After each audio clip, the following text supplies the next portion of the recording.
Salut la Bulls Nation, bienvenue sur French Bulls TV. Petite vidéo pour revenir un petit peu sur l'actu des Bulls en ce moment. Même si c'est pas la période la plus active, il se passe quand même quelques petites choses et c'est pas mal de revenir un petit peu dessus. Notamment, une actu qui me plaît pas mal, c'est ce que les Bulls font depuis un peu plus d'une semaine maintenant. C'est que la grande majorité de l'équipe s'est retrouvée à Los Angeles pour faire des entraînements collectifs. Ils font des 5 contre 5, ils continuent de développer un peu les automatismes qu'on a vus la saison dernière, notamment en début de saison quand tout le monde était disponible. Et je trouve ça vraiment vraiment cool. Il y a, selon les sources, 11 joueurs sur les 15 du roster qui sont présents à Los Angeles pour ces entraînements-là. Alors après, au petit jeu de qui n'est pas là, il y a forcément Lonzo, parce que s'il était là, qu'il était capable de s'entraîner avec les autres, de jouer à fond, on en aurait entendu parler, on l'aurait vu sur les vidéos, et surtout, bah oui, ça aurait clairement fait un peu de buzz, parce que il serait prêt, quoi. Il serait capable de jouer, il serait prêt. Donc Lonzo Ball fait partie des 4 absents. J'ai pas vu André Drummond sur les vidéos, donc j'imagine qu'il est lui aussi absent. Et j'imagine aussi que les deux autres sont Simonovic et Goran Dragic, puisque les deux vont participer à l'Eurobasket qui débute le 1er septembre. D'ailleurs, à ce propos, euh, Goran Dragic, la signature a été officiellement annoncée la semaine dernière, le 2 août, donc c'est très très tard par rapport à toutes les autres signatures qui avaient été annoncées assez rapidement début juillet. Et il se peut que ça a été un petit peu retardé parce qu'il y a eu des discussions entre Dragic et les Bulls pour que Dragic soit libéré pour aller jouer l'Eurobasket. En même temps, la Slovénie est championne en titre. Il a été MVP du dernier Eurobasket. C'est normal quand même qu'il ait envie d'y retourner une dernière fois, tenter de conserver le trophée à côté de Luka Doncic. Donc ça peut clairement se comprendre qu'il a envie d'y aller. Dans le même sens, c'est un petit peu normal que les Bulls stickent un petit peu, parce qu'il bon, il a 36 ans, il a un passif de blessure ces dernières années qui est quand même assez important.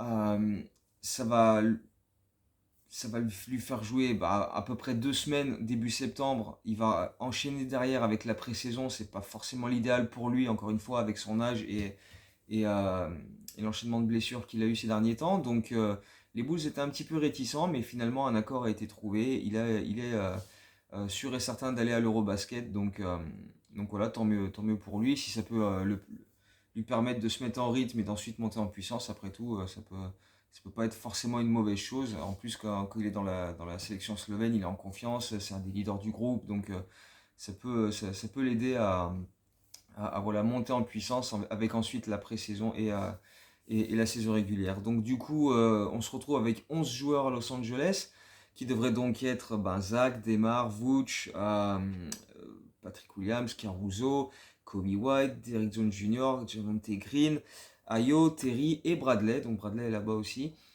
Et donc voilà, ce groupe-là continue de bosser ensemble et c'est, je trouve, vraiment très très plaisant. Ça montre que les gars ont vraiment envie de poursuivre sur leur lancée de l'an dernier et voilà, se donner toutes les chances voilà, de faire mieux tout simplement d'accomplir les objectifs qui se sont fixés, à savoir tout simplement faire mieux que l'an dernier, passer un tour de playoff et poursuivre ainsi parce que voilà, on a quand même un groupe qui est là sur les 2 3 prochaines années, donc voilà, faut pas trop traîner non plus. Et à ce propos-là, il y a quand même une petite news qui est apparue dernièrement concernant Vucevic, puisqu'il rentre dans sa dernière année de contrat, et il y a des discussions qui devraient avoir lieu autour du training camp pour une prolongation, sachant que, donc, comme on l'a dit, il rentre dans sa dernière année de contrat où il va toucher 22 millions. Et il va avoir 32 ans en octobre. Et c'est vrai que toute la saison, euh, il a été un petit peu le bouc émissaire des Bulls, hein. Le nombre de messages que j'ai reçus sur Twitter tout au long de la saison, à l'intersaison, faut le dégager, faut le trader, blablabla. Au final, il est toujours là. Et il y a plusieurs choses qui motivent cette possible prolongation pour Vucevic. Déjà, ça rentre dans ce que Karnišovas et Eversley n'ont pas cessé de répéter depuis des semaines et des semaines. C'est la continuité. Donner une chance à ce groupe-là, voir ce qu'ils sont capables de produire. Euh, Ça lui permet aussi à Vucevic d'être sur à peu près la même longueur de temps à Chicago que les DeMar DeRozan, les Caruso, les Lonzo Ball, etc. Parce que DeMar DeRozan a encore 2 ans, pareil pour Caruso, Lonzo en a 3. Bon, Zach a prolongé, donc il est là plus long terme. Mais voilà, si Vucevic signe par exemple un contrat de 2 ans, ça lui fait 3 saisons en plus. Et voilà, ça permet de garder l'ossature sur une période un peu plus longue. Et puis il y a aussi le fait tout simplement que ben, si euh, on ne le trade pas pendant la saison et que on, on le laisse partir libre l'été prochain, il faut trouver un autre pivot. Et là, les autres pivots qui sont pour l'instant free agent l'année prochaine, ça casse pas des briques. Donc autant garder Vucevic parce que ben voilà, on sait ce qu'il est capable de faire, ce qu'il est aussi capable, ce qu'il n'est aussi pas capable de faire, mais on sait comment cacher ça au mieux. On l'a vu quand Lonzo Ball et Caruso sont présents, ils sont capables de cacher beaucoup de choses défensivement. Mais après, offensivement, voilà, Vucevic, il a eu beaucoup de hauts et de bas cette saison. Il a été très frustrant. Lui-même était très frustré d'ailleurs. Euh, voilà, mais on sait ce qu'il est capable d'apporter à cette équipe. On sait que c'est un super passeur qui peut jouer en post-up. Et quand il l'a fait, il a été très très bon. Il a eu des périodes où il était excellent. En janvier, février, quand il était la deuxième option derrière DeRozan, il a multiplié les pick and roll avec Ayo Dosunmu et les deux s'entendaient vraiment vraiment bien sur ces phases de jeu. Donc voilà, c'est pas non plus devenu une catastrophe, Vucevic. Donc ça fait du sens de le garder pour ça, pour la continuité, pour la durée avec les autres, pour le fait qu'il n'y ait pas vraiment d'intérieur disponible libre l'été prochain. Et puis, si tu le prolonges, mais que tu veux quand même finalement le trader pendant la saison, tu peux peut-être récupérer plus par rapport à si les équipes savent qui sera libre l'été prochain, elles vont pas se bousculer pour aller le chercher à 4 mois de la fin de son contrat. Alors que là, s'il est sur du plus long terme, s'il a un contrat sur du plus long terme et que tu essaies de le trader ou qu'une équipe est intéressée, tu peux toujours demander un peu plus et récupérer d'autres assets. Donc ça fait du sens sur toute la ligne de prolonger Vucevic parce que ben voilà, euh, en plus voilà, il a encore, lui aussi il va sûrement être revanchard par rapport à la saison dernière.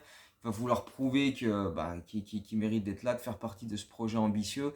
Et donc ça peut être que du gagnant-gagnant. Donc ça peut être intéressant. En tout cas, ce sera clairement intéressant à suivre son évolution sur voire les saisons à venir. Après, à voir évidemment à quel montant. Je pense pas qu'il re-signera un contrat à plus de 20 millions par saison. Je pense que c'est pas franchement ni l'objectif de Karnišovas, ni dans les prétentions de Vucevic. Je pense qu'il est quand même assez lucide pour, à 32 ans, imaginer qu'il va pas re-signer comme le même contrat qu'il avait signé à Orlando, c'était 100 millions sur 4 ans. Là, je pense que ce serait quand même. Là, par contre, ce serait quand même beaucoup. Mais voilà, c'est quelque chose qu'il va falloir suivre pendant euh, cette pré-saison, même si bon, on a encore un peu de temps d'ici là. Mais, euh, mais voilà, ça fera partie des dossiers un petit peu chauds. Euh, Avant ça, évidemment, donc on aura l'Eurobasket, comme on a déjà évoqué, avec Dragic pour la Slovénie, avec Simonovic pour le Monténégro. Et, euh, et puis on a aussi, enfin avec la Serbie plutôt, et on a aussi, alors, je ne sais pas si on peut vraiment le compter comme un joueur des Bulls, mais il y a Henry Drell qui était avec les Windy City Bulls l'an dernier, qui a fait la Summer League avec les Bulls cet été, qui va sûrement retourner avec les Bulls en G-League l'an prochain, qui est avec l'équipe d'Estonie. Et donc voilà, il sera également à suivre. Il y a pas mal d'anciens Bulls aussi dans cette Eurobasket. Il y a Satoransky avec la République tchèque. Il y a évidemment Timothée Luwawu-Cabarro avec la France. Il y a Daniel Theis avec l'Allemagne. Enfin bref, voilà, il y en a quand même quelques-uns comme ça. Donc ça peut être sympa à suivre quand même. Euh, Pas beaucoup plus d'actu que ça, mais c'est quand même mine de rien intéressant de revenir sur ce qui se passe. On a vu, ah si, on peut quand même parler un petit peu de la Drew League, puisque DeRozan et Patrick Williams, ils sont retournés faire un match. Le lendemain, c'est Dalen Terry qui allait jouer également. Euh, bon, il n'y a pas grand chose à en tirer. Il y en a beaucoup sur Twitter qui sont là, oh là là, ça a été à dire, putain, c'est quand même pas génial les stats qu'a fait Patrick Williams, parce qu'il a fait 14 points, 14 rebonds dans un match de Drew League. Il y a des types qui disaient, ouais, il n'était pas impliqué en défense. Bah ouais, mais c'est de la Drew League. Le mec, il va pas se donner à fond à 200% pour. C'est pas. Enfin, je sais pas, il n'y a aucun intérêt de juger les performances, les stats encore plus des joueurs qui vont à la Drew League, quoi. Ça n'a absolument aucun intérêt. Donc voilà, les mecs, ils y sont juste allés pour le fun, pour se dégourdir les pattes. Ça leur fait une sorte d'entraînement en plus en 5 contre 5 contre des types. Et voilà, c'est les joueurs en face qui se montrent un petit peu plus que vraiment ces mecs-là, quoi. Ils ont absolument rien à prouver en allant là-bas, c'est juste pour le fun. Donc il faut absolument pas aller voir les stats, s'enflammer sur les stats ou s'enflammer si un mec fait un contre ou fait de bons trucs en défense. C'est de l'eau la Drew League, il n'y a absolument rien à juger sur ça. Bref, ouais, je pense qu'on a fait un petit peu le tour. Les mecs sont à Los Angeles, peut-être encore pour quelques temps. La Drew League, on a parlé de ça, on a parlé de Dragic, on a parlé de Vucevic, donc ouais, je pense qu'on a bien fait le tour. Il n'y a pas énormément d'actu, hein, évidemment, on est en plein cœur de l'été, c'est la période creuse. Mine de rien, on devrait avoir le calendrier de la saison NBA qui devrait sortir dans les prochains jours, donc ça reste quand même à surveiller, c'est toujours un moment sympa si jamais il y a toujours moyen de planifier un truc à droite à gauche, et puis bah, ne serait-ce que voir quand va se dérouler quelle affiche, est-ce qu'on va jouer à Noël, est-ce qu'on va voilà, c'est toujours des trucs intéressants. Donc, on va suivre ça. Certainement dans les prochains jours, j'imagine. Là, mercredi, jeudi, je pense on devrait avoir ça. Et puis, bah, il y a évidemment le match à Paris. Bon, celui-ci, on le connaît, mais voilà, c'est toujours sympa.